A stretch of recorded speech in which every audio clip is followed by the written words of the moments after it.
It hurts so much. I know. Just hold still for me.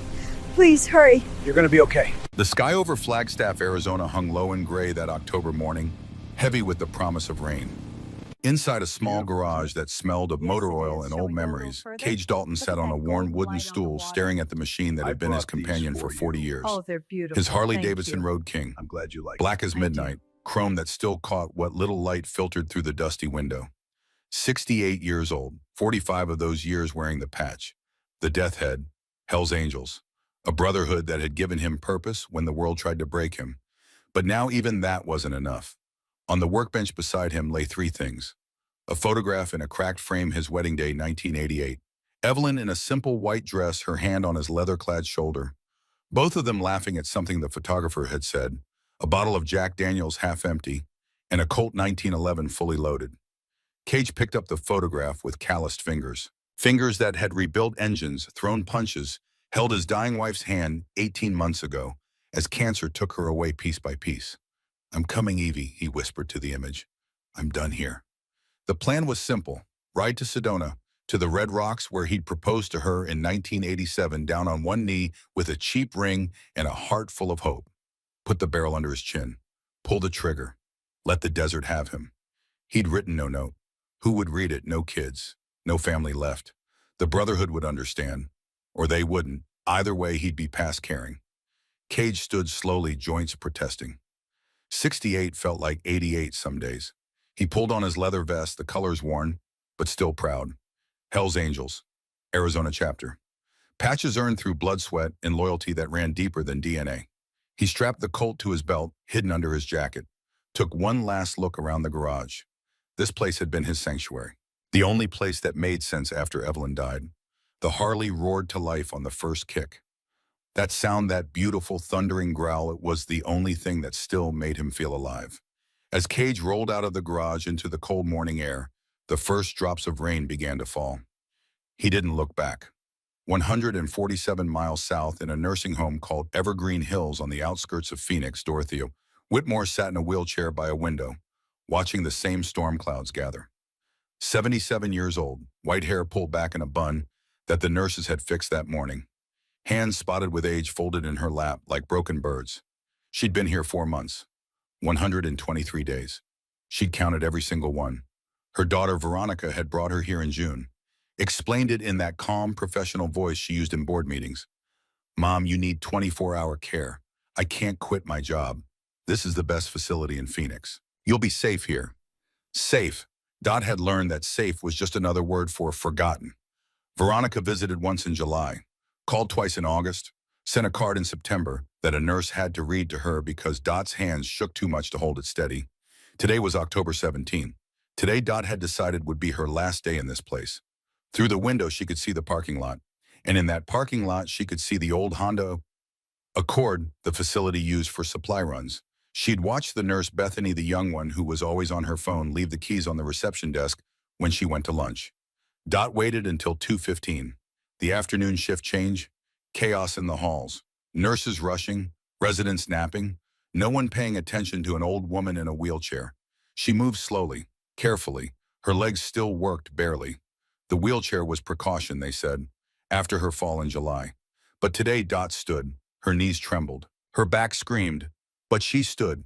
She walked to the reception desk, palmed the keys, kept walking, out the door, across the parking lot.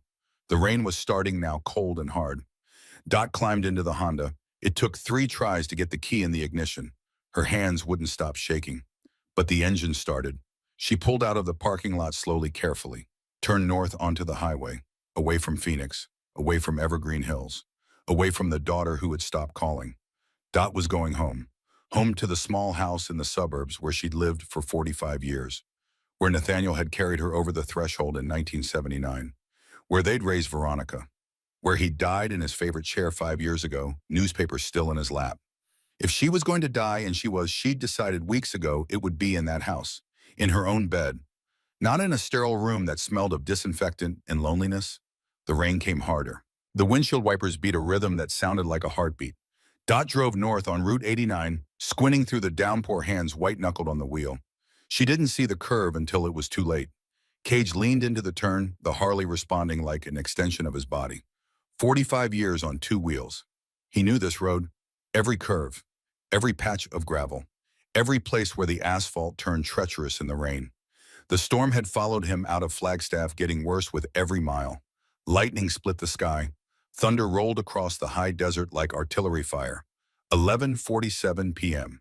He'd been riding for 7 hours, stopping only for gas. Taking the long way to Sedona. No rush. This was his last ride. He wanted to feel every mile. The rain hammered his face. Cold.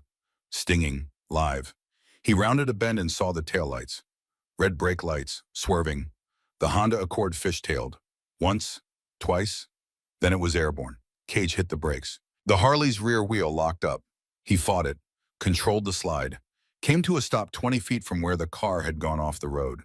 Into the drainage ditch. Deep, steep sides. For a moment, just a moment, Cage considered riding on. Not his problem. He had his own appointment to keep. But then he heard it. A sound that cut through the rain and thunder. Screaming. God damn it, Cage muttered. He killed the engine, kicked down the stand, walked to the edge of the ditch. The Honda was on its side, nose down, steam rising from the crushed hood. The driver's side door facing the sky. And inside, someone was screaming. Cage slid down the embankment, boots finding purchase in the mud. He reached the car, looked through the shattered window. An old woman, white hair matted with blood, face twisted in agony. Her leg was wrong, bent at an angle that made Cage's stomach turn. Bone pushing through the skin of her shin, blood everywhere.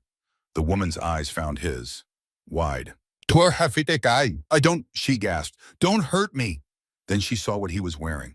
The leather, the patches, the death head skull grinning from his chest. Hell's Angels. Her fear doubled. Ma'am, Cage said, his voice rough from years of cigarettes and silence. I'm not here to hurt you. I'm here to help. Please, blood bubbled at her lips. Shock setting in. Cage assessed the situation with the cold efficiency of someone who'd seen 100 road accidents. Maybe 200. This was bad. The leg was catastrophic. She was losing blood fast, and shock would kill her before the injury did if he didn't move quick. Can you move your arms? He asked. She nodded weakly. Good. I'm going to pull you out. It's going to hurt like hell. But if I don't, you're going to die in this car. Understand? Another nod. Cage climbed onto the side of the car, wrenched open the door. The metal groaned. Rain poured in. He reached down, got his hands under her arms. On 3, he said. 1, he pulled. The woman screamed, a sound that would haunt him. But she came free. Cage lifted her out of the wreck like she weighed nothing. 77 years old and barely 100 pounds. Fragile as a bird, he carried her up the embankment, laid her on the shoulder of the road. Away from the ditch. Away from the wreck that could catch fire any second. The rain hammered down. Cage stripped off his leather jacket, the sacred colors, and laid it over her.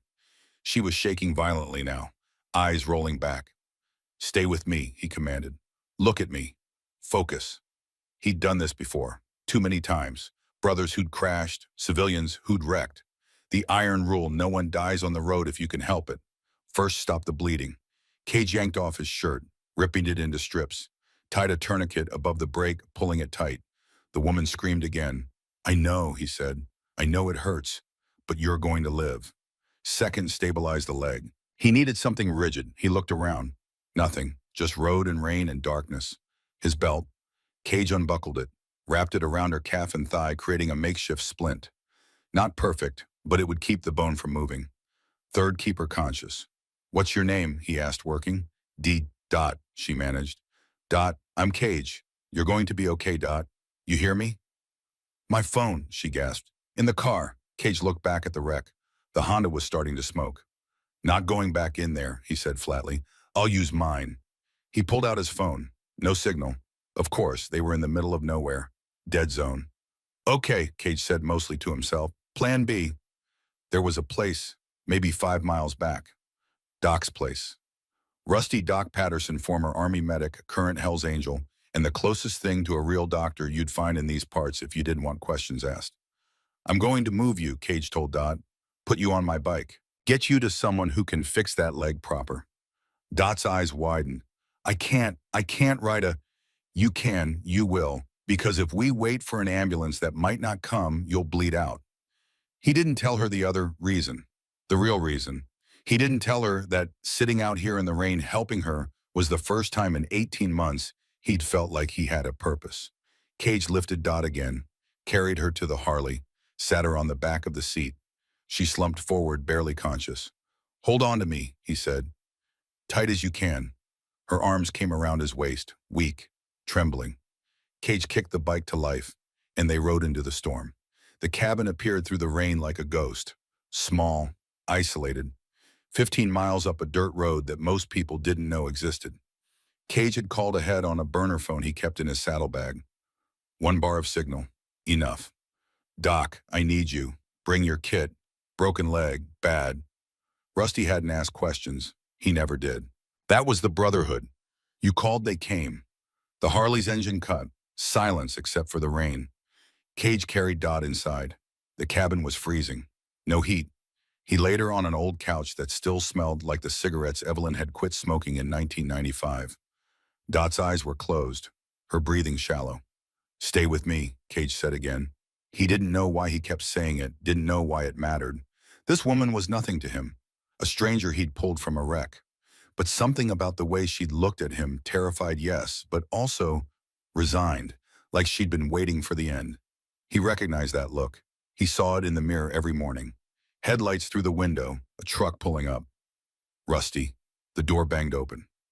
Rusty Patterson stepped in, 63 years old, gray beard down to his chest, medical bag in hand.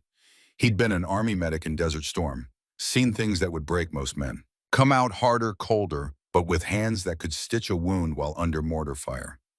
He looked at Dot, looked at Cage. "Who is she? Don't know. Why'd you bring her here instead of a hospital?" Cage was silent. Rusty knelt beside the couch, examined the leg, whistled low. "Compound fracture, femur.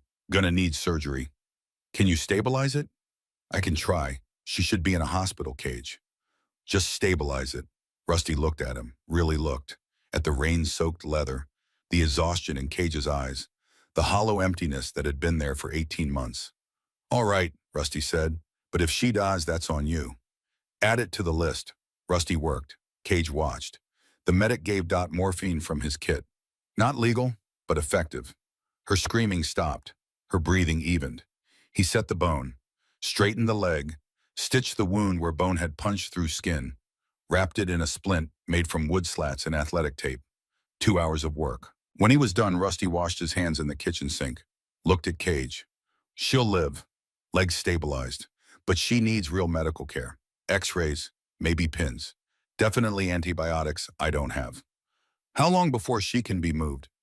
"A day, maybe 2. Any sooner you risk the bone shifting." Cage nodded. Rusty dried his hands. "You gonna tell me what this is about?" "No." "You gonna tell me why you look like death warmed over?"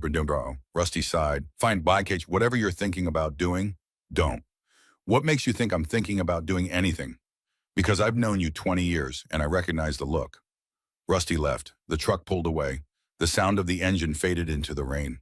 Cage sat in a chair across from the couch. Watched Dot sleep. The morphine had taken her under deep. Her face was peaceful now. No pain, just the soft rise and fall of breathing. He should leave. Should get back on the bike. Should finish what he'd started. But something kept him in that chair. On the table beside him was the Colt, still loaded. Cage picked it up, felt the weight, the cold metal, the promise of silence. Then he set it down. Not tonight. Dot woke to firelight and pain. The morphine had worn off. Her leg was a furnace. Every heartbeat sent fresh agony up her spine. She tried to move. Couldn't. The splint held her leg rigid. "Don't try to get up." The voice came from the shadows. The biker. Cage. He sat in a chair by the fire shoulders, hunched, hands clasped between his knees. In the firelight, she could see him clearly now. Late 60s, face carved from granite, scars on his knuckles, gray beard streaked with white, eyes that had seen too much. "Where am I?" Dot's voice was a rasp. "Safe." Where's my car?" "Bottom of a ditch, totaled."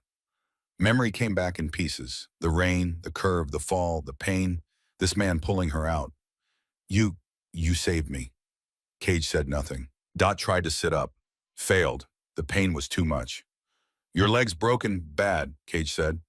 "Compound fracture. My friend stabilized it, but you need a hospital." No.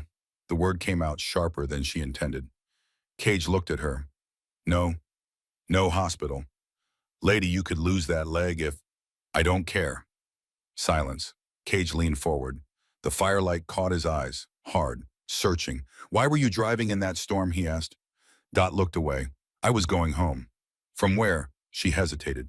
Then because what did it matter now, she told him. Evergreen Hills. It's a nursing facility in Phoenix. Your family put you there. My daughter. The words tasted like ash. Veronica. She's busy. Important job. No time to take care of a useless old woman. So you ran. I wanted to die in my own house. Dot met his eyes. Not in some room where they check on you every 15 minutes to make sure you haven't stopped breathing. The truth hung between them. Raw, honest. Cage was quiet for a long moment. Then he said, I was going to Sedona. Why?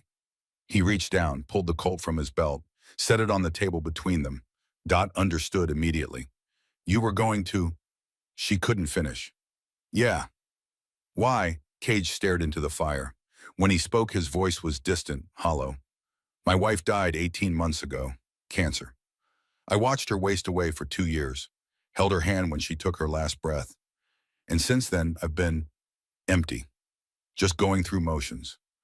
The club tried, my brothers, but I don't know how to keep doing this. So you were going to end it. At Sedona, where I proposed to her, seemed fitting. Dot looked at him, this hard man, this biker with his leather and his scars and his pain that mirrored her own. But you stopped, she said. I saw your car, heard you screaming. You could have kept going. Cage looked at her, really looked. Yeah, he said, I could have. Why didn't you? He didn't answer right away, just stared at the fire. Finally, I don't know. More silence. Then Dot said, I had a letter in the car. I was going to leave it on the kitchen table for Veronica to explain. Explain what? Why I didn't want to be a burden anymore. Cage's jaw tightened. You're not a burden. You don't know me. No, but I know what it's like to feel like you'd be better off dead. Their eyes met. Two strangers, two souls standing at the same edge of the same cliff.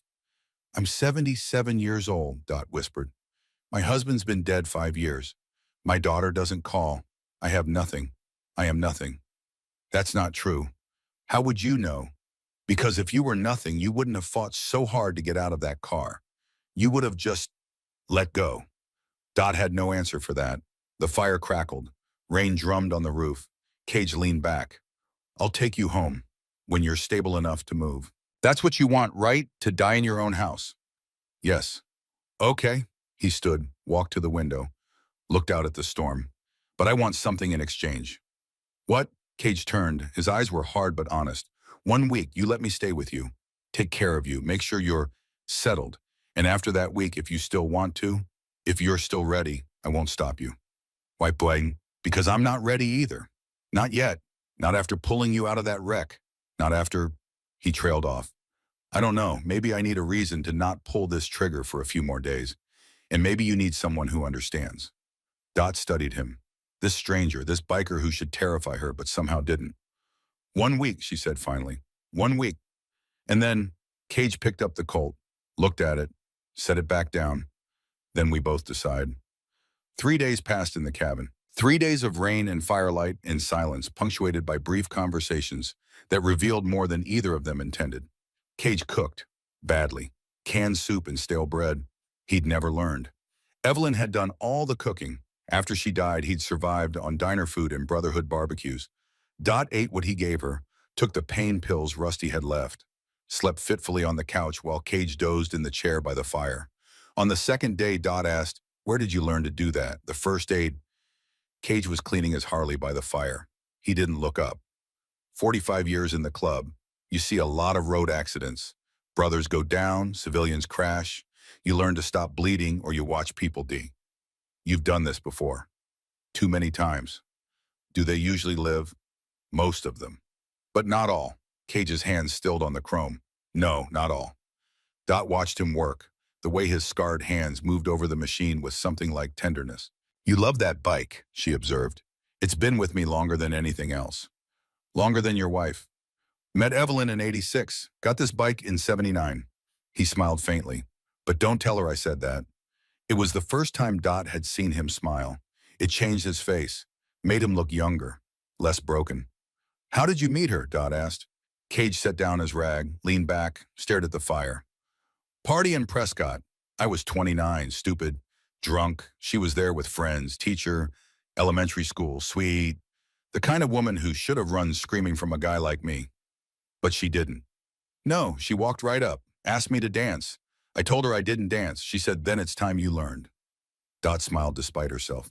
And I fell so hard I proposed 6 months later.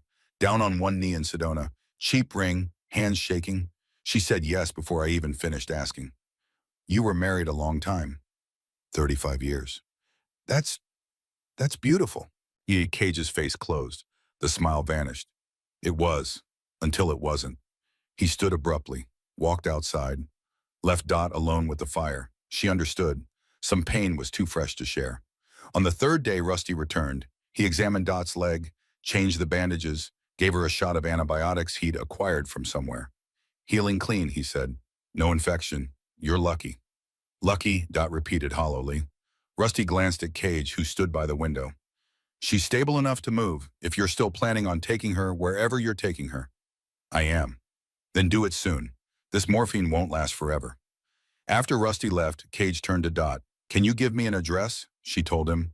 The house in Phoenix, suburban street, quiet neighborhood. Cage nodded. I'll borrow a truck. Can't take you on the Harley, not with that leg. When? Tomorrow morning. Dot felt something twist in her chest. Fear. Relief she couldn't tell. Cage, she said, why are you doing this? He looked at her for a long moment. Because you asked me not to leave you alone. And because, I don't know, maybe I'm tired of being alone too.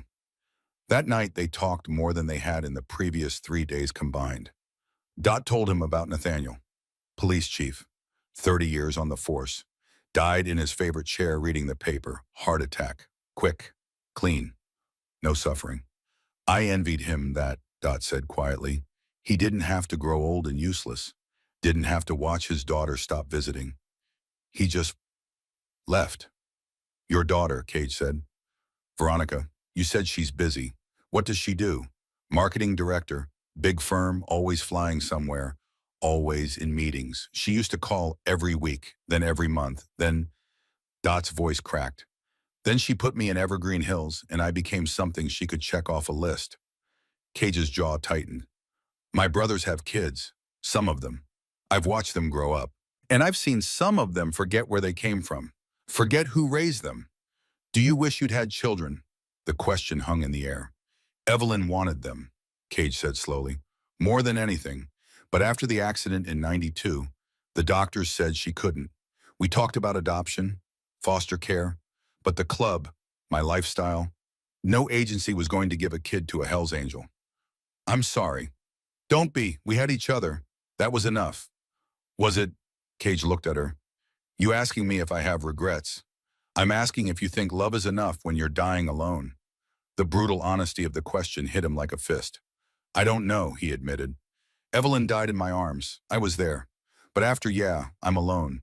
And no love doesn't keep you warm at night when they're gone. Dot nodded. Nathaniel died alone. I was at the grocery store, came home and found him. For 5 years I've wondered if he was scared, if he called for me, if he knew I wasn't there. You can't think like that. Why not? It's true. Because it'll eat you alive. I'm already being eaten alive. Dot's voice was bitter. By loneliness. By being forgotten. By knowing my daughter sees me as an obligation instead of a mother. Cage stood, walked to her, knelt down so they were eye level. Listen to me, he said. Your daughter's wrong, and she's going to regret it. But that's on her, not you. You're not useless. You're not a burden. You're a woman who survived 77 years in a world that tries to break everyone. That makes you stronger than most people will ever be. Tears streamed down Dot's face. Then why do I want to die? Because you're tired. I get it. I'm tired too. But maybe we can be tired together for a little while. And maybe that's enough. Morning came cold and clear. The storm had passed. The sky was that impossible Arizona blue that looked photoshopped. Rusty arrived in a beaten pickup truck. Ford, older than Cage. But it ran. Borrowed it from Hammer, Rusty said. He doesn't know why, didn't ask. That was the Brotherhood. You needed something, it appeared. No questions. Cage helped Dot into the passenger seat. She bit back screams as her legs shifted. The morphine was wearing thin. They drove south, Route 89, the same road where she'd crashed. Dot looked out the window as they passed the spot. The Honda was gone. Towed, probably. All that remained were skid marks and shattered glass catching the sunlight. I was going to die there, she said quietly. But you didn't. Because you stopped. Yeah. Why did you stop, Cage, really? He kept his eyes on the road, hands steady on the wheel. I saw the brake lights, saw you go off the road, and I thought I could keep going. No one would know. I could make it to Sedona, do what I planned. But I heard you screaming, and I couldn't. I couldn't just leave. Why not? Cage was quiet for a mile, 2 miles. Then when I was 29, just after I met Evelyn, I got in a fight. Bad one. Outside a bar in Phoenix, 3 guys jumped me. I put 2 of them down, but the third had a knife. Would have killed me. Except a cop showed up. Dot's breath caught. Police chief, Cage continued, he broke up the fight. Could have arrested me. Should have. I had a record. But instead he looked at me and said, you got someone who loves you. I said, yeah, my girl. He said, then go home to her, and don't make me regret giving you a second chance. Nathaniel by, Dot whispered. Nathaniel Whitmore. I found out his name later, never saw him again. But that second chance, I took it. Married Evelyn, built a life, and every time I wanted to do something stupid, I remembered what he said. Cage glanced at her. Last night when you told me your husband's name, I couldn't breathe. Because the man who saved my life 29 years ago, I just saved his wife. Dot closed her eyes. Tears leaked out. He would have liked that, she said. Nathaniel always believed in circles. What goes around comes around. Do good and it comes back. Well, it came back. They drove in silence for a while. Then Dot said, Cage, when we get to my house, you don't have to stay the whole week. I release you from that promise. Why, pa? Because you've done enough. You saved me. You're taking me home. That's more than anyone else has done in years. Cage's hands tightened on the wheel. I'm staying. You don't have to. I'm staying, he repeated, firmer, because I made a promise, and because your husband saved my life and I never got to say thank you. So this is me saying it, by making sure his wife doesn't die alone in an empty house. Dot looked at this hard-scarred man, this biker who should terrify her but had become something else in the past 3 days. A friend, maybe the last friend she'd ever have. Okay, she whispered. Okay.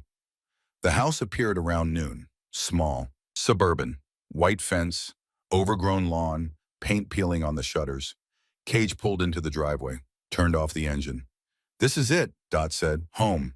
It looked sad, abandoned. Cage helped her out, got her into the wheelchair Rusty had somehow procured, wheeled her up the walkway.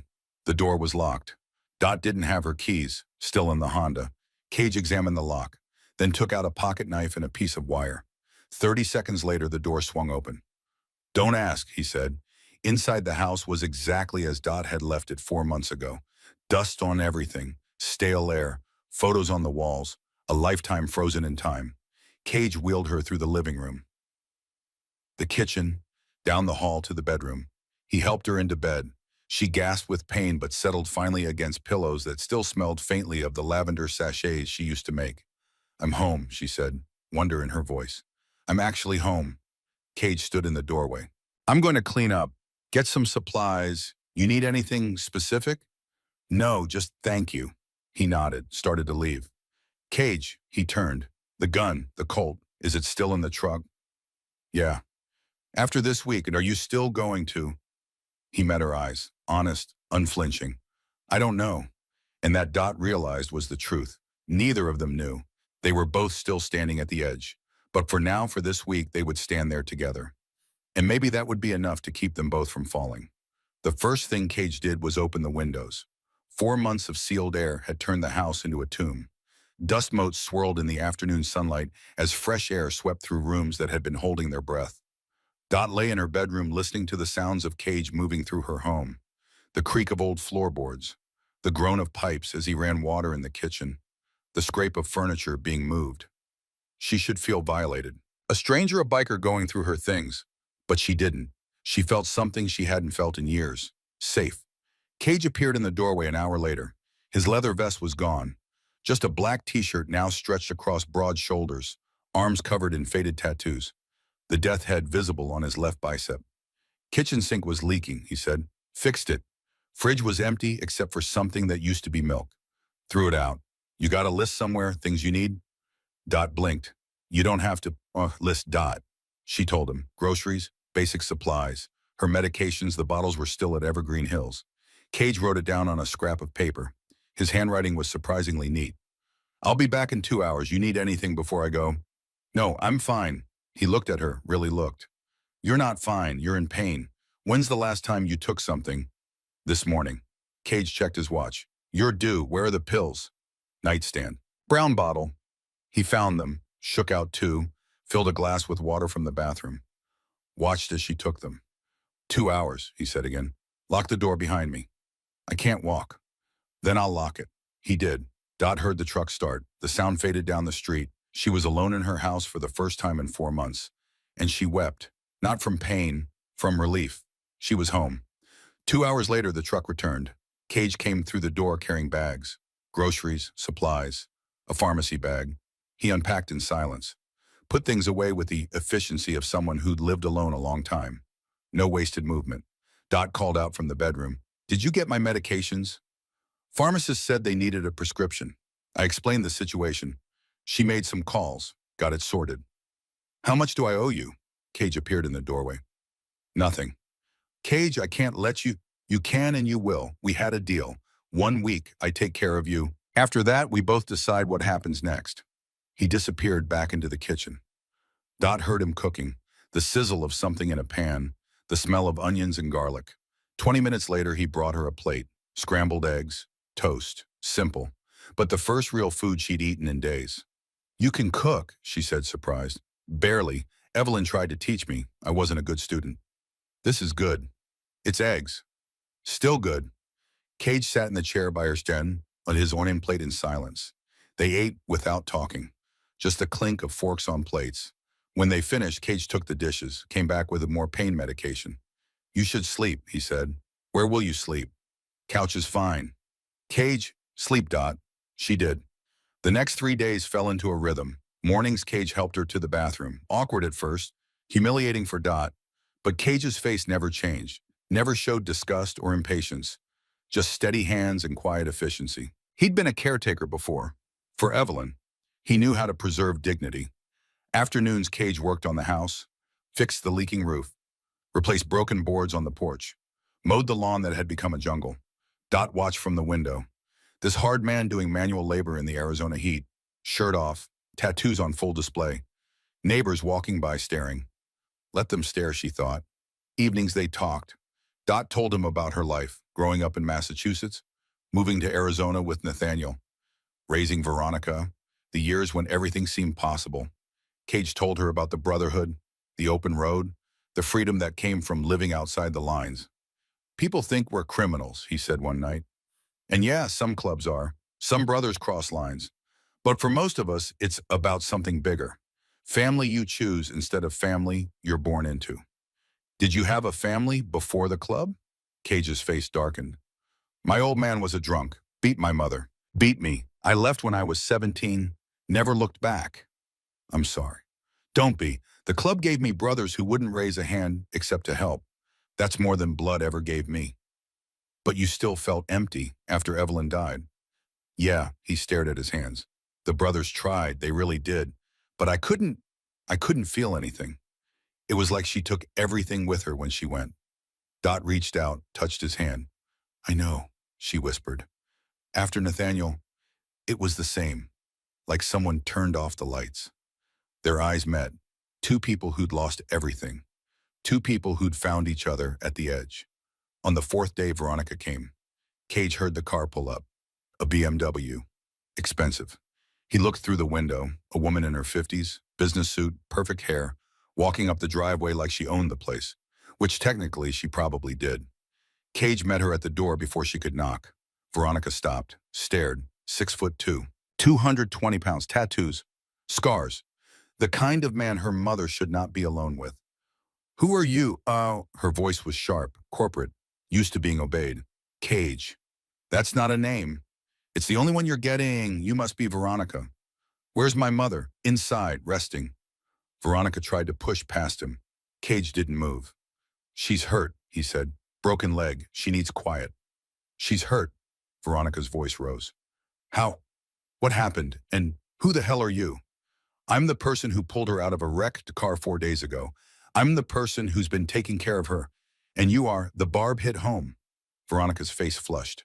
I'm her daughter. Are you Excuse me, Cage stepped aside. She's in the bedroom, but before you go in there, you should know something. What?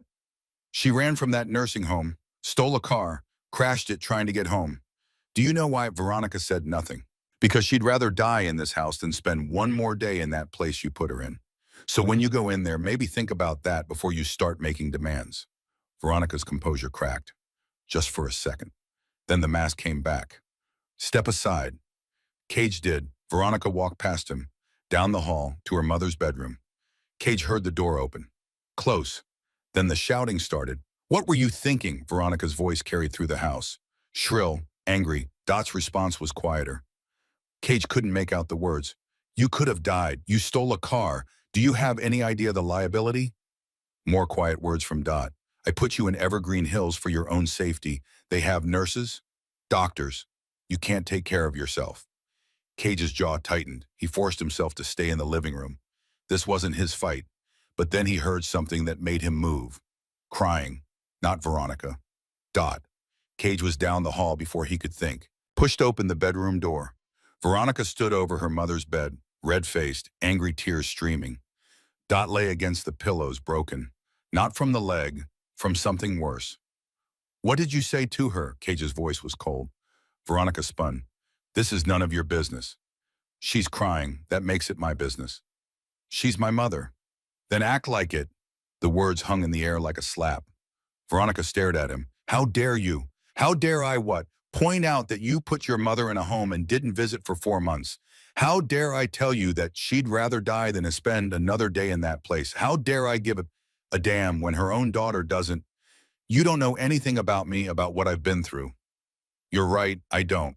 But I know what I see. I see a woman who's so busy with her important ways in her important life that she forgot where she came from, forgot who raised her, forgot that one day she's going to be old and alone, and she's going to hope someone cares enough to visit. Veronica's face crumpled. I couldn't watch her get old. Couldn't watch her die like Dad. So you hid her away where you didn't have to watch. Yes. The admission tore out of her. Yes, because every time I saw her, all I could see was Dad in that chair. Dead. And I can't lose her too. Cage's anger faded, not gone, but muted. So you lost her anyway, by pushing her away. Veronica collapsed into a chair, put her face in her hands, sobbed. Dot watched her daughter cry, reached out a trembling hand. Veronica, I'm sorry, Mom. I'm so sorry. I didn't know what to do. You could have asked me what I wanted. What did you want? To be home, with you visiting, even once a month, even once every 3 months. I didn't want to be forgotten. Mother and daughter looked at each other, years of resentment, fear, pain, all of it visible in that moment. Cage quietly left the room, closed the door behind him. This was their moment, not his. An hour later, Veronica emerged. Her makeup was ruined, her perfect hair disheveled, but her face was softer. She found Cage on the porch smoking a cigarette he'd bummed from rusty days ago. Thank you, she said quietly. Cage exhaled smoke, said nothing. I mean it. You saved her life.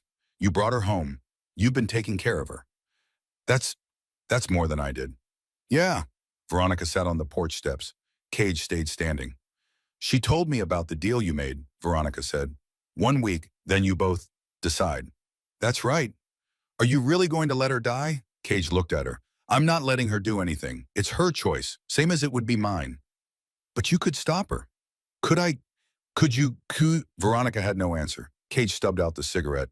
Your mother is 77 years old. She's lived through a lot, lost a lot, and she's decided she's tired. I'm not going to tell her she's wrong, but I am going to give her a week where she's not alone, where someone gives a damn. After that, whatever she chooses, I'll respect it. Even if she chooses to die. Even then. Veronica wiped her eyes. I don't know if I can be that strong. Then don't be strong. Be present. That's all she wants. Veronica stood. I'm going to stay. A few days. Take time off work. Mom said there's a guest room. There is. Okay. She paused. Cage, what were you going to do before you found her? He met her eyes. Didn't lie. The same thing she was going to do. Veronica nodded slowly. I'm glad you found each other. Me too. That night, 3 people sat around Dot's kitchen table. Cage had made spaghetti, basic, but edible. Dot was in her wheelchair at the head of the table. Veronica to her right, Cage to her left. They ate in silence at first. Then Veronica said, remember when Dad tried to make spaghetti that first year we moved to Phoenix? Dot smiled. The kitchen caught fire. He forgot you have to put water in the pot. He was so embarrassed, wouldn't cook for 5 years after that. They laughed, soft at first, then real. Cage listened, watched. This was family. Broken, fragile, but trying. Cage, Dot said, tell Veronica about Evelyn. So he did, about meeting her, about falling in love with someone who should have run from him but didn't, about 35 years of marriage that was hard and beautiful and real. She sounds amazing, Veronica said. She was. Do you believe in heaven? Cage was quiet for a long time. I don't know, but if it exists, she's there, and she's probably organizing it. They laughed again, and for the first time in years, Dot's house felt alive. The next morning, Cage woke to voices. He'd been sleeping on the couch, old habit from years of never sleeping deep. Always ready, he walked to the kitchen. Veronica and Dot were there. Veronica was making coffee. Dot was in her wheelchair directing. More grounds. Your father always used cheap coffee. We don't have to anymore. Mom, this is expensive coffee. I know. Use more. They saw Cage. Stopped. Morning, he said. Morning, Veronica replied. Coffee. Yeah. She poured him a cup. He took it black. They sat around the table, morning light streaming through windows Cage had cleaned 2 days ago. I called Evergreen Hills, Veronica said. Told them Mom won't be coming back. They asked about the car. I told them I'd handle it. Good, Dot said. I also called my office. Took a leave of absence. 2 weeks. Dot looked at her daughter. You don't have to. I want to. I should have done it months ago. Cage drank his coffee, watched the 2 women. Something was healing here. Slow, fragile, but real. I should go, he said. Both women looked at him. What? Dot said. You have family here now. You don't need me. Cage, Veronica started. I'll check back. Make sure you're okay, but this is family time. He stood. Dot grabbed his hand, surprisingly strong for someone so frail. Don't you dare, she said. Dot, we made a deal. 1 week. It's been 5 days. You're staying. Your daughter's here now. I don't care. You stay. Cage looked at Veronica. She nodded. Stay, she said quietly. Please, I think Mom needs you, and maybe you need us. Cage wanted to argue, wanted to leave. This was getting complicated. He'd signed up for 1 week of helping an old woman, not whatever this was becoming. But Dot's hand was still on his, and he couldn't pull away. All right, he said, I'll stay. 2 days later, everything changed. It was afternoon. Cage was outside fixing a broken fence post. Veronica was at the store. Dot was inside, alone. Cage heard the crash from the backyard. He dropped the hammer, ran, found Dot on the kitchen floor. She tried to get out of the wheelchair, to reach something on a high shelf. She'd fallen, and now she wasn't moving. Dot, Cage knelt beside her, checked for breathing, pulse, both there but weak. Her eyes fluttered open, unfocused. My chest, she gasped. Can't breathe. Heart attack. Cage pulled out his phone, dialed 911. I need an ambulance, woman 77, possible cardiac event. He gave the address, stayed on the line, started CPR, hands on her sternum, compressions. He'd done this before. Training the club required. 1, 2, 3, 4. Stay with me, Dot. Stay with me. Her eyes found his, terror in them. I'm scared, she whispered. I know, but I'm here. I'm not leaving. The ambulance arrived 8 minutes later. Felt like 8 hours. Paramedics took over, loaded her onto a gurney, started an IV. Cage climbed into the ambulance with her. Family only, the paramedic said. Cage looked at him. I'm all she's got right now. The paramedic saw something in his eyes, nodded. The doors closed. Sirens wailed. Cage held Dot's hand the entire ride. St. Joseph's Hospital. Emergency room. They wheeled Dot into a bay. Doctors surrounded her. Machines beeped. Orders were shouted. Cage was pushed out. Into the waiting room, he called Veronica. "It's your mother. Heart attack. St. Joseph's." "I'm coming." Cage sat in a plastic chair, head in his hands.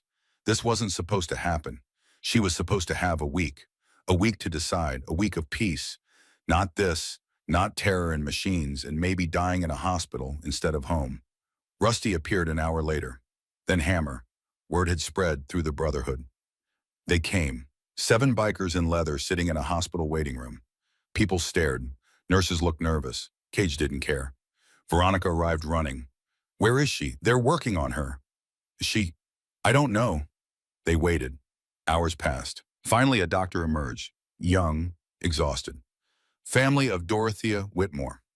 Veronica stood. "I'm her daughter. She's stable, we got her back, but her heart is very weak. The attack was significant. Can I see her soon? She's in recovery. Will she be okay?" The doctor hesitated. "Her prognosis is poor. The damage to her heart, I'm sorry, but realistically she has maybe 3 to 6 months." Veronica's face crumpled. Cage felt something twist in his chest, not surprise. He'd known, but hearing it made it real. 6 months, half a year, not enough time. They let Veronica in first. Then Cage. Dot looked small in the hospital bed. Tubes, monitors, the beeping of machines measuring every heartbeat. Her eyes opened when Cage entered. "You're here," she said, voice weak. "Where else would I be?" "I fell. I'm sorry. I was trying to reach." "Don't apologize. You had a heart attack. It wasn't your fault." Tears leaked from her eyes. "I'm dying. We're all dying. Some of us just know the schedule. 3 to 6 months, the doctor told Veronica. She told me." Cage pulled a chair close, sat, took her hand. "Then we make those months count." "How?" "I don't know yet, but we will." Dot looked at him. This hard man, this biker who'd saved her life twice now. "Why do you care?" she whispered. "You don't even know me." Cage was quiet for a long time. "Then, when I pulled you out of that car, I was on my way to die. I had the gun, I had the place, I had the will, and then I heard you screaming. And something in me shifted. I thought, one more thing. Save this person. Then you can go."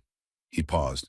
"But then I met you, and you were me. Same pain, same tiredness, same readiness to stop. And I realized, if I let you die alone, I'd be letting myself die too.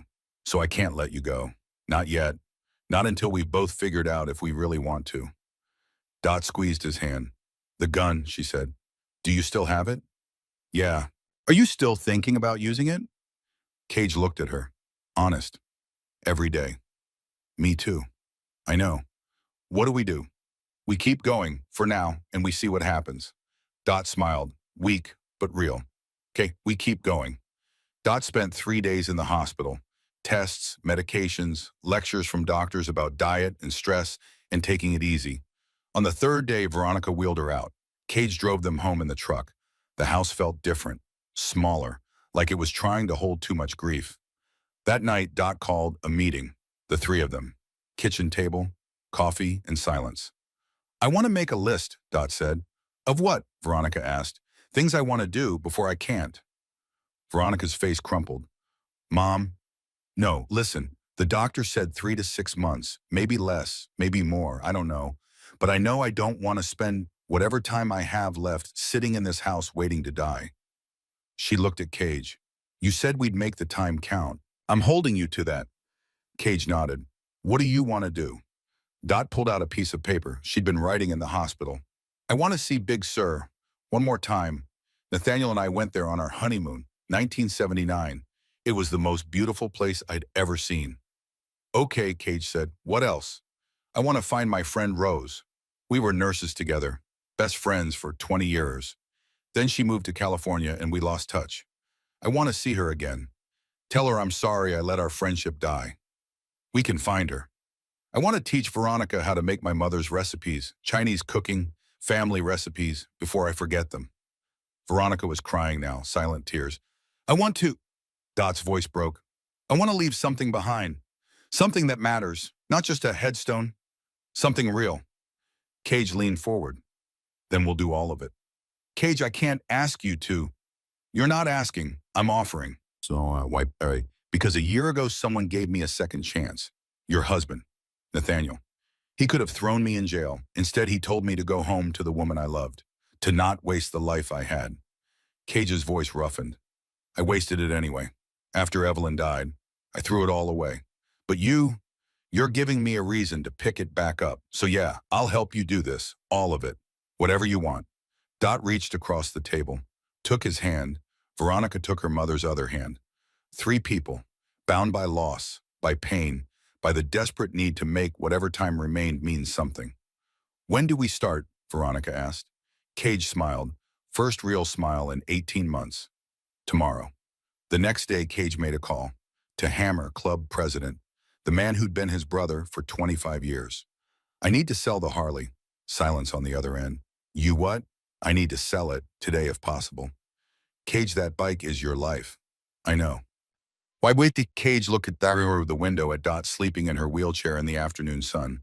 Because I found something more important. More silence, then I'll make some calls. Can get you 10 grand, maybe 12. Do it. Cage, are you sure? I've never been more sure of anything. By evening, it was done. The Harley sold to a collector in Tucson, $12,000 cash. Cage felt like he'd cut off a limb, but when he came back to the house and told Dot what he'd done, her face made it worth it. Why, she whispered, because you can't ride to Big Sur on a motorcycle, not with a broken leg and a bad heart. So I bought this instead. He led her outside.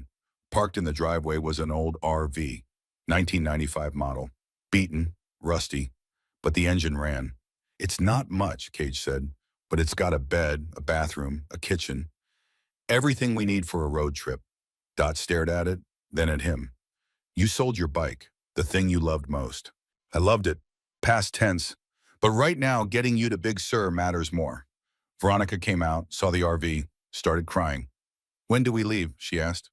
Cage looked at Dot. Whenever you're ready. Dot smiled through her own tears. Tomorrow. We leave tomorrow. That night, Cage couldn't sleep. He lay on the couch staring at the ceiling. The Harley was gone. 45 years of brotherhood, of freedom, of identity, gone. For an old woman he had known 2 weeks. He should regret it, but he didn't. The bedroom door opened. Dot appeared, moving slowly with a walker the hospital had given her. Can't sleep, Cage asked. No, no. She made her way to the couch, sat in the chair beside it. They sat in the darkness. Cage, Dot said quietly. The gun. Where is it? In the truck. Are you going to throw it away? Cage was silent. I don't know, he admitted. Part of me still wants the option, just in case. Me too. Yeah, I made a list of things I want to do, but I'm still scared of the pain, of losing myself, of dying slowly. I know. So I need to know if it gets bad, if I'm suffering. Will you help me? The question hung in the air. Cage looked at her, this fragile woman who'd become his purpose. If it gets bad, he said slowly. If you're suffering and there's no way out. Yeah, I'll help you, however you need. Thank you. But not yet. Not yet, she agreed. They sat in the darkness, two people who'd met at the edge, two people who were stepping back. Not far, not forever, but for now they were stepping back together. And that was enough. Dawn broke over Phoenix with that particular quality of light that exists only in the desert. Gold and pink bleeding across a sky so vast it made everything beneath it feel small and temporary. Cage loaded the last of the supplies into the RV. 3 months' worth of medications, clothes, food, everything they might need for a journey with no set return date. Veronica stood in the driveway holding her mother's hand. I wish I could come, she said. Her voice carried the weight of genuine regret. Dot squeezed her daughter's fingers. You have work, a life. You've already taken more time off than you should have. I don't care about work. I know, but I do. I want you to have a career, a purpose. That's important. Dot smiled. Besides, Cage will take care of me. Won't you, Cage? Cage finished securing a strap. That's the deal. Veronica turned to him. This man who 3 weeks ago had been a stranger, a threat, now something else entirely. Bring her back safe, she said. I will. And Cage, thank you for everything, for saving her, for staying, for being what I couldn't be. Cage met her eyes. You're being it now. That's what matters. Veronica hugged him, quick, awkward, but real. Then she helped her mother into the RV, got her settled in the passenger seat. Cage had installed extra cushions, made it as comfortable as possible. The engine rumbled to life. "Call me every day," Veronica said through the window. "I will," Dot promised. "I love you, Mom." "I love you too, sweetheart." Cage put the RV in gear. They pulled away slowly. Veronica stood in the driveway waving until they turned the corner and she disappeared from view. Inside the RV, Dot was quiet, watching Phoenix slide past the windows, the city she'd called home for 45 years. "You okay?" Cage asked. "I'm leaving again, like I did when I crashed, running away." "You're not running, you're living." "Am I?" "Yeah, you are." They drove west Interstate 10, through the desert that stretched endless and ancient, saguaro cacti standing like sentinels. Mountains in the distance, purple with haze. Dot had mapped the route days ago. Phoenix to Los Angeles to Big Sur. Then north to find Rose, who Cage had tracked down through an old nursing association directory. She lived in a retirement community in Santa Cruz. 3 weeks, maybe 4, however long it took. Cage drove in silence, the road unwinding, the RV's engine a steady drone. After an hour, Dot spoke. "Tell me about the first time you rode, on a motorcycle." Cage glanced at her. Why? Because I want to know, I want to understand what you gave up for this." He was quiet for a long moment, hands steady on the wheel. "I was 17, he finally said. Saved up money from working at a garage. Bought a beat-up Triumph, 1968 model. Thing was more rust than metal, but it ran." "Where did you go?" "Everywhere, nowhere, just rode. Out of the city, into the desert. First time I felt free in my life." "Free from what?" "My old man, the beatings, the yelling, the feeling like I was trapped in a house that was slowly killing me." Cage's jaw tightened. "On that bike, I could go anywhere, be anyone. The road didn't care who my father was, didn't care about the bruises. Just let me be." Dot listened, understanding in her eyes. "And you gave that up. For me. I gave up a machine, not the freedom." "What do you mean?" Cage gestured at the road ahead. "This. Right now. This is freedom too. Different kind, but still real." Dot smiled. "You're a philosopher, Cage Dalton. Don't let the Brotherhood hear you say that. They'll kick me out." They drove on. They stopped for lunch in Blythe, California, a truck stop with a diner that looked like it hadn't been renovated since 1975. Cage helped Dot out of the RV. She was using the walker now. Slow, careful, every step an effort. But she was moving. Inside of the diner was nearly empty. A waitress in her 60s looked up from wiping down the counter. "Sit anywhere, hun." They took a booth by the window. Dot settled with a sigh of relief. The waitress brought menus and coffee. Looked at Dot's walker, at Cage's leather vest hanging over the back of his seat. "You two doing all right?" she asked. Not prying, just genuine concern. "We're good," Cage said. "Where you headed?" "Big Sur." The waitress smiled. "Beautiful country. My husband and I honeymooned there 40 years ago." She looked at Dot. "Special occasion." Dot met the woman's eyes. "You could say that. I'm dying. Want to see it one more time." The waitress didn't flinch, didn't offer empty platitudes. She just said, "Then I'll make sure your lunch is perfect." She did. The food was simple. Burger for Cage, soup for Dot, but it tasted like care.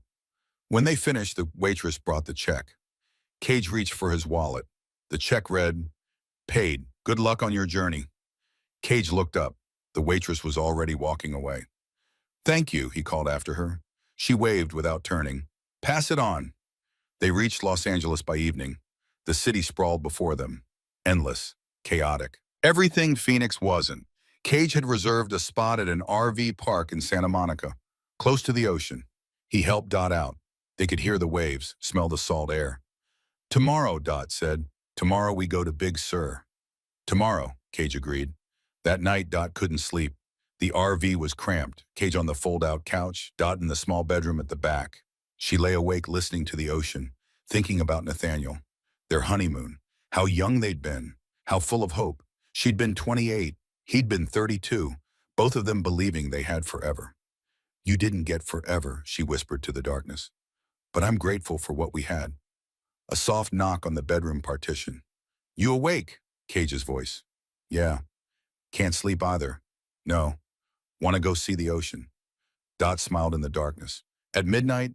Best time, no crowds."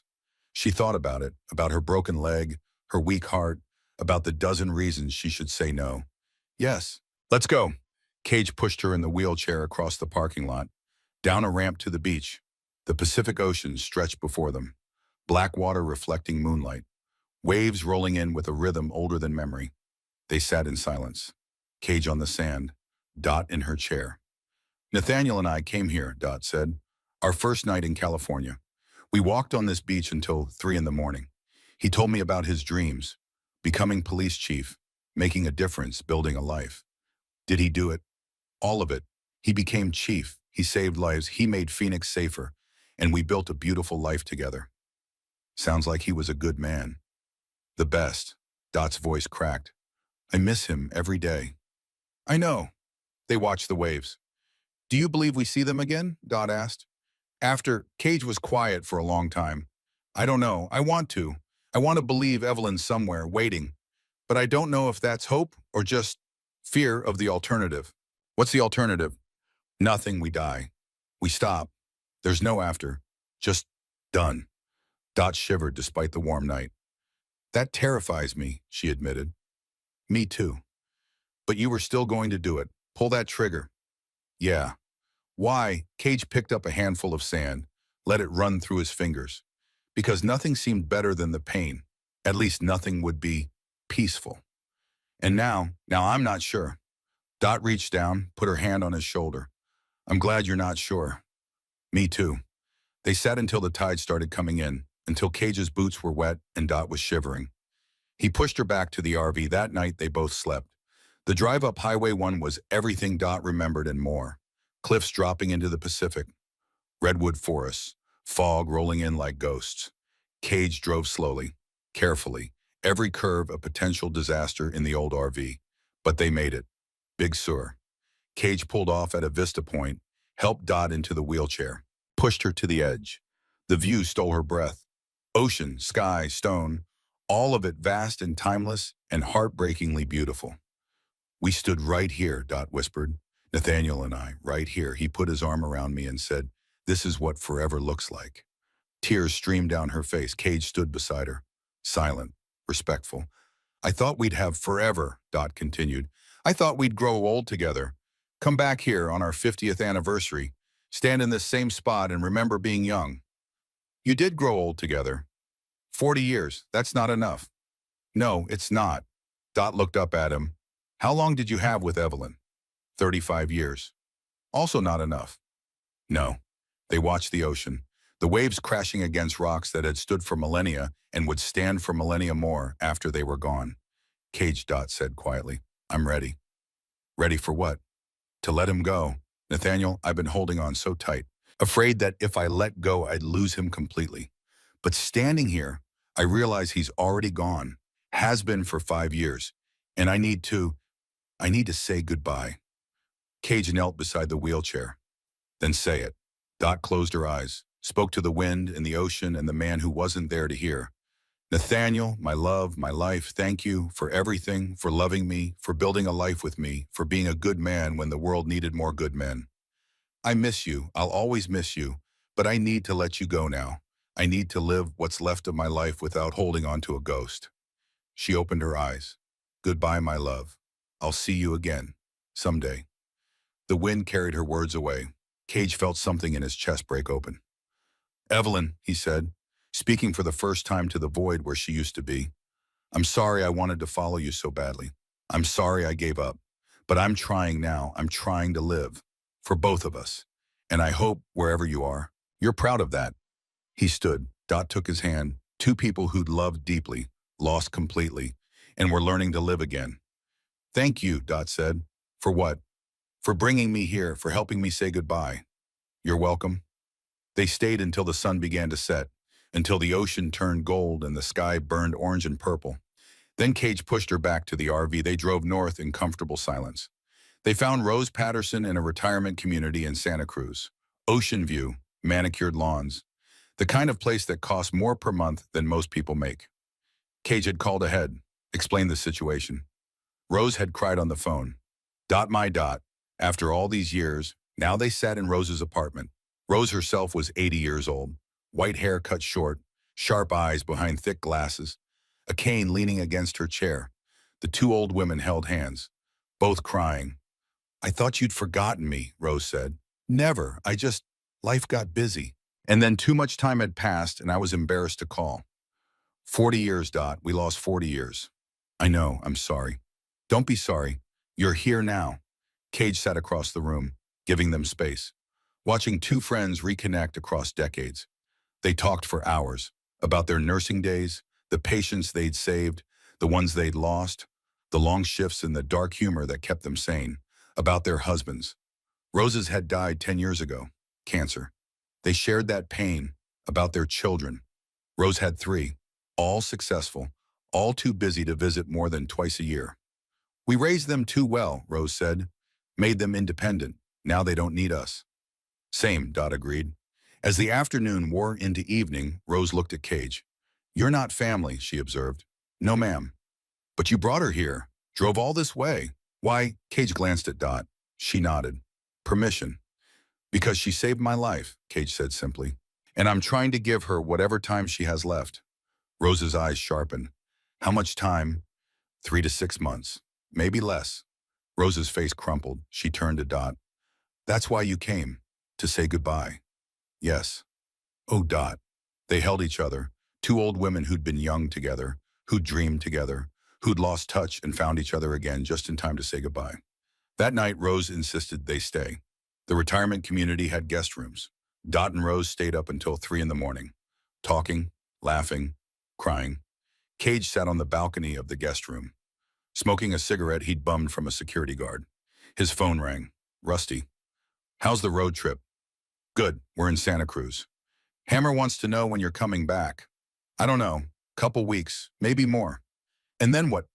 "What do you mean, a Cage? You sold your bike. You're playing nursemaid to a dying woman you barely know. What's the end game here?" Cage exhaled smoke, watched it disappear into the night. "I don't know, Rusty. For the first time in 18 months, I'm not thinking about eating a bullet." "That's enough for now." Silence. "Fair enough," Rusty said. "Take your time. We'll be here." "Thanks, brother." He hung up, sat in the darkness, thinking about endgames, about what came after. He still didn't know, but for now he was here, helping Dot live. And that felt like enough. They left Santa Cruz 3 days later. Rose hugged Dot at the door. Neither woman said goodbye. Just "see you soon." Both knowing it was a lie, both pretending anyway. The drive back to Phoenix took 4 days, slow, leisurely, stopping whenever Dot wanted to see something. A roadside attraction, a view, a town that looked interesting. Living, not just surviving. But on the 4th day, 50 miles outside Phoenix, something changed. Dot gasped. Cage looked over. She was clutching her chest. "Dot, can't breathe." Cage pulled over. Hard. The RV skidded onto the shoulder. He was out of his seat, kneeling beside her. Her face was gray, lips blue, eyes wide with terror. Another heart attack. "Stay with me," Cage commanded. He'd said it before. In the rain, on the roadside. Now again. He pulled out his phone. Dialed 911. "I need an ambulance. Heart attack. Mile marker 87 Interstate 10. He started CPR. Hands on her sternum. Compressions. 1, 2, 3. Dot's eyes found his. She was trying to speak. He leaned close. "Not yet," she whispered. "Not ready." "I know. Hold on. Help is coming." "Cage, save your strength. Promise me." "Promise what?" "Don't let me die alone." Cage's vision blurred. "You won't. I'm here. I'm not going anywhere." The ambulance arrived 12 minutes later. They loaded her, started IV's oxygen. Cage climbed in again. "Family?" the paramedic asked. Cage looked at him. "Yeah, family." The paramedic didn't argue. "Street. Joseph's Hospital, Phoenix. The same hospital as before." Dot was rushed into the ICU. Cage was left in the waiting room. He called Veronica. "Your mother had another attack. It's bad." "I'm coming." Cage sat, stared at nothing. His hands were shaking. He couldn't make them stop. The Brotherhood started arriving. Rusty first, then Hammer, then others. 8 bikers in leather filling the waiting room. A nurse approached Cage. "Are you all with Ms. Whitmore?" "Yes." "I need to ask you to—" "She's in critical condition. Only immediate family is allowed." Hammer stood, 6'4", 250 pounds, covered in scars and tattoos. "We are family," he said, voice like gravel. "Maybe not blood, but family. And we're not leaving." The nurse looked out at him, looked at Cage, saw something in their faces. "All right," she said quietly, "but please keep it down." "Yes, ma'am." They waited. Veronica arrived an hour later, running, terrified. Cage stood. "They're working on her." "Is she?" "I don't know." Veronica collapsed into a chair. Cage sat beside her. "What happened?" she asked. "We were driving back. She just collapsed." "Was she in pain?" "Yes." Veronica put her face in her hands. "I should have been there. I should have gone with you. She wanted you to live your life." "My life doesn't matter if she's not in it." Cage had no answer for that. A doctor emerged, the same young doctor from before. "She's stable, barely. We had to shock her 3 times. "Can I see her?" Veronica asked. "Soon, but you need to know. This was a massive attack. Her heart is failing. We can keep her comfortable. But realistically, days, maybe a week, not more." Veronica made a sound like she'd been punched. Cage stood. "Can she go home?" The doctor looked at him. "What? Can she go home to die instead of here?" "Mister, I'm sorry I don't know your name." "Dalton, Cage Dalton." "Mr. Dalton, she needs intensive care, monitoring. If she goes home, she'll die, I know. But she'll die in her own bed, in her own house, not hooked up to machines in a hospital room." The doctor hesitated. Veronica looked up. "Can we do that?" "It's called hospice. We can arrange it. Nurses who come to the house, pain management. But understand, there's no coming back from this. If she leaves, she's choosing to die." Veronica looked at Cage. "What do we do?" "We ask her." They let Veronica in first. Then Cage. Dot looked worse than before. Oxygen mask, multiple IVs. The beeping of monitors the only sound. Her eyes opened when Cage entered. He took her hand. "Hey, what's that?" he said softly. "Hey." Her voice was muffled by the mask. "The doctor says you can come home, if you want. But if you do, this is it. No more hospitals, no more saves. Just home and comfort until the end." Dot looked at him, at Veronica standing on the other side of the bed. How bushanish long. Days, maybe a week. She closed her eyes, opened them. "Home," she whispered. "I want to go home." Veronica sobbed. Cage squeezed her hand. "Then that's what we'll do." They brought her home the next day. The hospice nurse helped set up equipment, oxygen, a hospital bed in the living room. Morphine on a drip she could control. "This will keep her comfortable," the nurse explained. "When the pain gets bad, she pushes this button. The dose will increase gradually. Eventually," she didn't finish. She didn't have to. Dot lay in the bed, Veronica on one side, Cage on the other. The Brotherhood visited, one at a time, each one saying goodbye in their own way. Hammer brought flowers, stood awkwardly at the foot of the bed. "Ma'am," he said, "I don't know you well, but Cage is my brother, and you made him want to live again. That's a gift. Thank you." Dot smiled weakly. "Take care of him. After." "I will." Rusty came, the medic who'd saved her leg that first night. "I'm sorry I couldn't save your heart," he said. "You saved more than that." One by one they came, these hard men with their leather and their scars, each one paying respects to the woman who'd brought their brother back from the edge. On the 3rd day, Dot's breathing became labored. The nurse increased the morphine. "She's not in pain," she assured them. "Just fading." Cage sat beside the bed, holding her hand. He hadn't left except to use the bathroom. Veronica brought him food, coffee. He barely touched it. "You need to rest," she said. "No." "Cage, I promised her. I promised she wouldn't die alone. I'm keeping that promise." Veronica sat on the other side. "Then we both will." That night, Dot woke, clear-eyed, alert, the final surge of energy before the end. "Cage," she said, stronger than she'd been in days. "I'm here. The gun, do you still have it?" "Yeah." "Good." "Why, Bob, Dot looked at him. "Because I want you to promise you won't use it." Cage's breath caught. "Dot, promise me you'll live. You'll keep living for both of us." "I don't know if I can." "You can. You saved me. Now save yourself." "How?" Dot squeezed his hand with surprising strength. "The house, I'm leaving it. To you in the will. Veronica knows. Cage looked at Veronica. She nodded. I don't understand, he said. We get something, a place, for people like us, people who've lost, people who are alone. Give them what you gave me, hope. I don't know how to do that. You do, the Brotherhood. They'll help make this house a sanctuary. That's my legacy. That's what I want to leave behind. Tears streamed down Cage's face. The first time he'd cried since Evelyn died. I promise, he said. I'll do it. I'll make it real. Dot smiled. Thank you.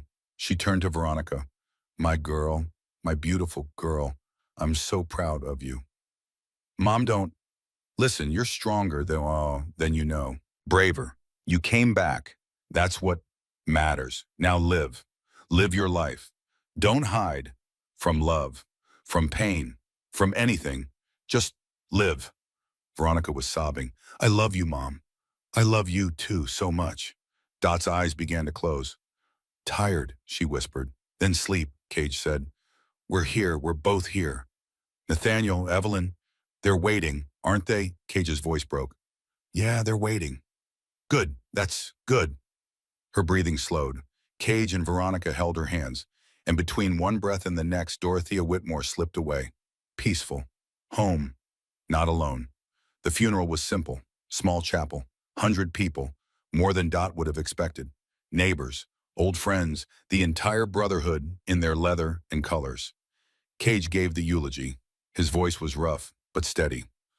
I met Dorothea Whitmore on a rainy night when we were both ready to die. She was running from a nursing home where she'd been forgotten.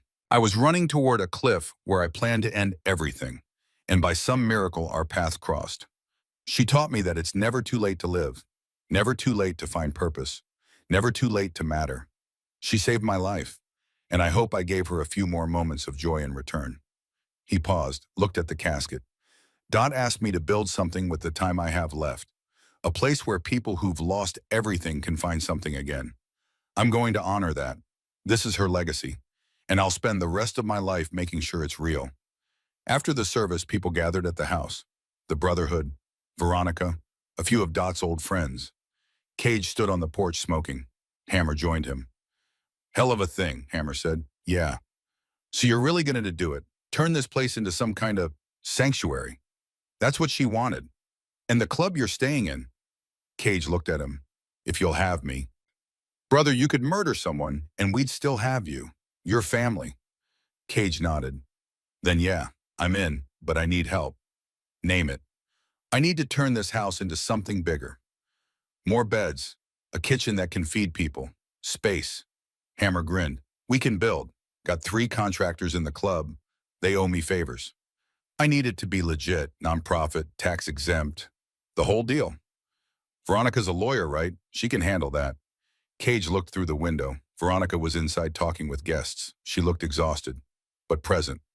Yeah, he said. She can. 6 months later, the house had been transformed. 3 new bedrooms added on. Industrial kitchen, a common room where people could gather. The sign out front read, Whitmore Haven, where brotherhood meets family. Cage stood in the doorway as the first residents arrived. An old biker, 72, kicked out of his apartment by a landlord who didn't like motorcycles. Nowhere to go. A veteran. 65. Homeless for 3 years after his wife died and he lost everything. A widow. 80. Her children had moved away. She couldn't afford her house anymore. 3 people. Lost. Alone. Cage welcomed them. Come in, he said. You're home now. The house filled. The Brotherhood helped. Rotating shifts. Cooking meals. Fixing things that broke. Just being present. Veronica came every weekend. Brought supplies. Helped with paperwork. Slowly healing.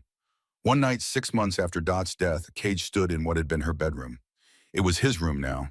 On the nightstand was a photo. Dot and Nathaniel, young, smiling. Beside it, a photo of Evelyn. And beside that, the Colt 1911. Cage picked up the gun, felt its weight. He'd kept it, as a reminder of where he'd been, where he almost went. But he hadn't touched it in months, didn't need to. The house was full of people who needed him. The Brotherhood was strong. Veronica had become a friend. And Dot's legacy lived in every person who walked through that door. Cage opened the nightstand drawer, put the gun inside, closed it. He wouldn't throw it away, but he wouldn't use it either. Not today, maybe not ever. 1 year after Dot's death, late October, the same month they'd met, Cage was on the porch when Rusty's truck pulled up. Rusty got out, looked agitated. Cage, we got a situation. What kind? Found a guy on Route 89, mile marker 247, sitting in his car, crying. Looks like he's about to do something stupid. The address hit Cage like a fist, the same stretch of road where he'd found Dot. Did you call the cops? Cage asked. Thought I'd call you first. Cage grabbed his jacket. Let's go. They took Rusty's truck, drove fast. Route 89, the same curves, the same views, the same place where two lives had collided and changed forever. They found the car, old Buick, pulled off on the shoulder, an old man inside, 70-ish. Face in his hands, Cage got out, walked over slowly, knocked on the window. The man looked up, eyes red, defeated, rolled down the window. Yeah. You okay? Cage asked. Do I look okay?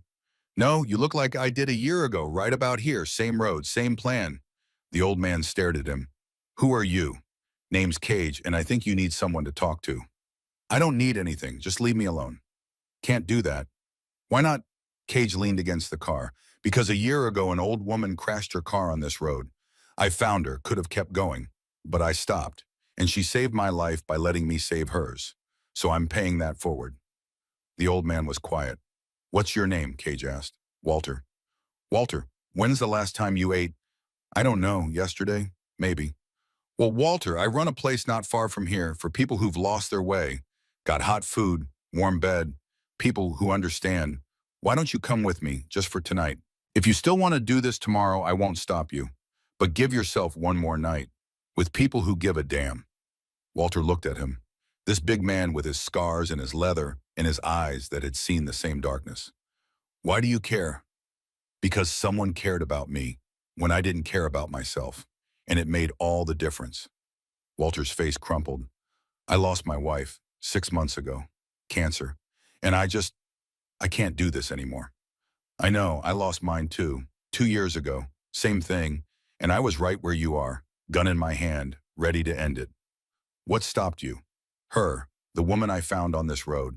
She showed me that pain doesn't end, but it can have purpose if you let it. Silence, voices. Then Walter turned off his car, opened the door. One night, he said, one night. They drove back to Whitmore Haven together.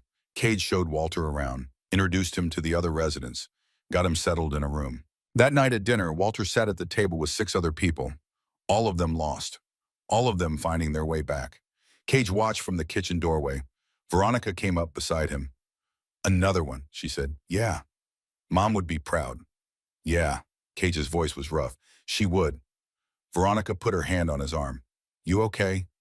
I am. For the first time in a long time, I really am. She smiled. Good, because we need you.